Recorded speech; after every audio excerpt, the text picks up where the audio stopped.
It all started one evening after work when I noticed something was off. Lisa, my wife of 5 years, had been acting strangely. She was distracted, a little more distant than usual. I couldn't put my finger on it at first, but something felt different. There was an odd tension between us, something I had never sensed before. The subtle signs had started appearing a few weeks prior. Long late nights at the office, a sudden obsession with her phone, and that familiar guilt in her eyes whenever I asked about her day.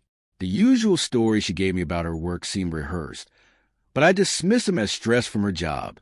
Maybe I was overthinking things, I told myself. But then one night, I saw it. A random message from an unknown number popped up on her phone, which she had left face down on the kitchen counter. I couldn't help myself. I grabbed the phone and unlocked it. The text was clear. Can't wait to see you tonight. 9 p.m. at our usual spot. I'll be there early to set things up. My heart sank. I tried to ignore the feelings rising in my chest, but I had to know who this person was. The name on the message wasn't familiar, and I couldn't even begin to imagine what was going on. But I knew I had to act fast.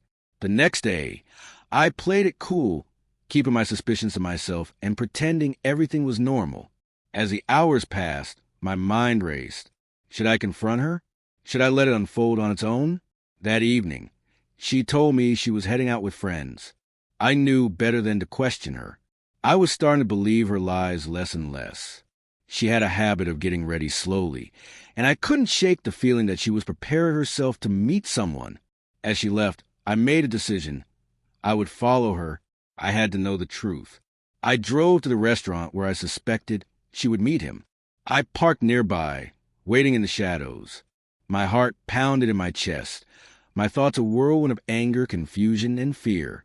What would I do if I actually saw her with another man? How would I confront her?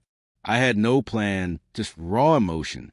Minutes passed, and then I saw her walk into the restaurant, glancing over her shoulder as she entered. She was dressed up, not just casual.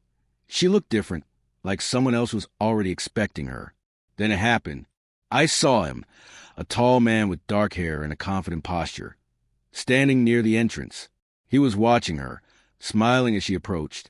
My stomach twisted, but I stayed hidden in my car, watching them interact. I couldn't take it any longer. I got out and walked toward the restaurant. I had to see for myself. But then something unexpected happened. As I stepped close to the door, the man turned and walked away right past me. He didn't even seem to notice me. I froze for a moment, confused. Was he avoiding me? Was he just going to the bathroom or leaving? I pushed open the door, my breath caught in my throat. Lisa was sitting alone at a table, nervously glancing at her phone.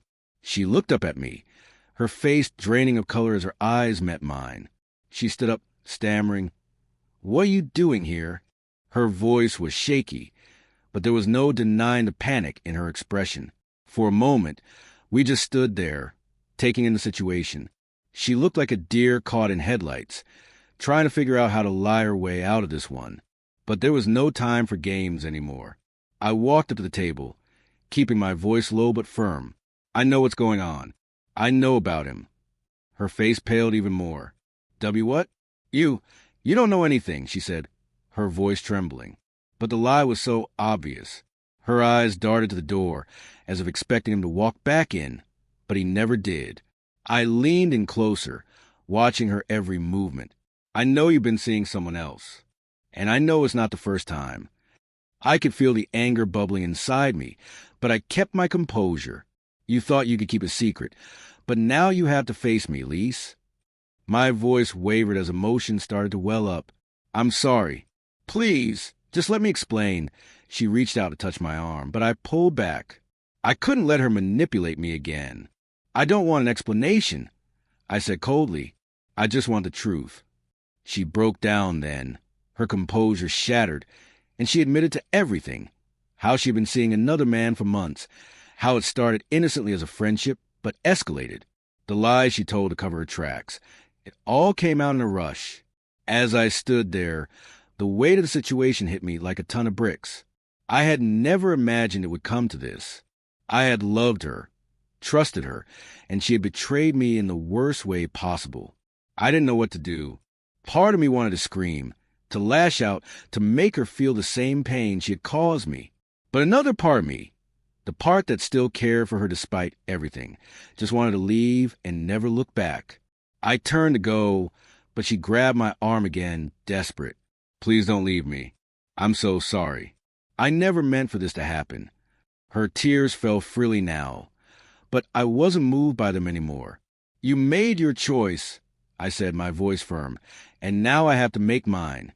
I walked out of the restaurant, the door swinging shut behind me with finality that echoed in my chest. I didn't know what came next. All I knew was that nothing would ever be the same again. Lisa called me 1,000 times that night, begging for forgiveness, but I didn't pick up. The betrayal cut deep, and I wasn't sure if I could ever forgive her. One thing was clear. I was done being the fool. No one would ever have that kind of power over me again.